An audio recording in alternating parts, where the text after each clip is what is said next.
ನಮ್ಮಲ್ಲಿ ಮನುಷ್ಯತ್ವ ಏನಾದರೂ ಇದ್ದರೆ, ಮಾನವ ಕುಲಂ ತಾನೊಂದೇ ಒಲಂ ಅನ್ನೋ ಮಾತಿನ ತಾತ್ಪರ್ಯ ಗೊತ್ತಾಗಿದ್ದರೆ ಈ ಜೋಡಿಗಳು ಚೆನ್ನಾಗಿರಲಿ ಅಂತ ಹಾರೈಸ್ತೀವಿ.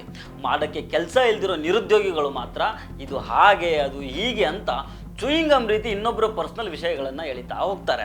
ನೋಡ್ರಿ, ಈ ಮುಕ್ಳೆಪ್ಪ ಏನು ಸುಮ್ಮನೆ ಅಲ್ಲ, ಸಾಧನೆ ಮಾಡಿರೋದು ಯೂಟ್ಯೂಬರ್. ಅವನು ಇಷ್ಟು ದಿನ ತನ್ನ ಯೂಟ್ಯೂಬ್ ಚಾನಲ್ನಲ್ಲಿ ಯಾರಿಗೂ ಅವಹೇಳನ ಮಾಡಿಲ್ಲ, ಯಾರಿಗೂ ಟಾರ್ಗೆಟ್ ಮಾಡಿಲ್ಲ, ಯಾರ ಸೆಂಟಿಮೆಂಟ್ಸ್ಗೂ ಧಕ್ಕೆ ತಂದಿಲ್ಲ.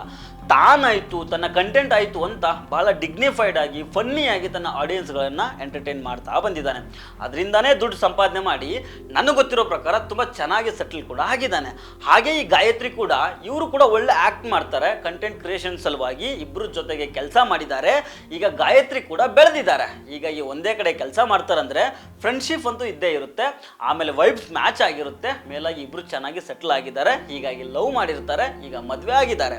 ಇಷ್ಟೇ ಇಲ್ಲಿ ಆಗಿರೋದು. ಮಾಡೋಕ್ಕೆ ಕೆಲಸ ಇಲ್ಲದೆ ಇರೋ ನಿರುದ್ಯೋಗಿಗಳು ಗಾಯ ಆಗಲಿ ಅಂತ ಕೆರಿತಾ ಇದ್ದಾರೆ, ಇನ್ನೊಬ್ಬರ ಪರ್ಸನಲ್ ಲೈಫ್ನಲ್ಲಿ ಕಡ್ಡಿ ಅಲ್ಲಾಡಿಸ್ತಾ ಇದ್ದಾರೆ. ಈಗ ಅವರಿಬ್ಬರ ನಡುವೆ ಕ್ಲಾರಿಟಿ ಇದ್ದಾಗ ಮುಗಿದೋಯ್ತು. ಇವ್ರೇನೇ ತಿಪ್ಪರ್ಲಾಗ ಹಾಕಿದ್ರು ಏನೂ ಮಾಡೋದಕ್ಕಾಗೋದಿಲ್ಲ.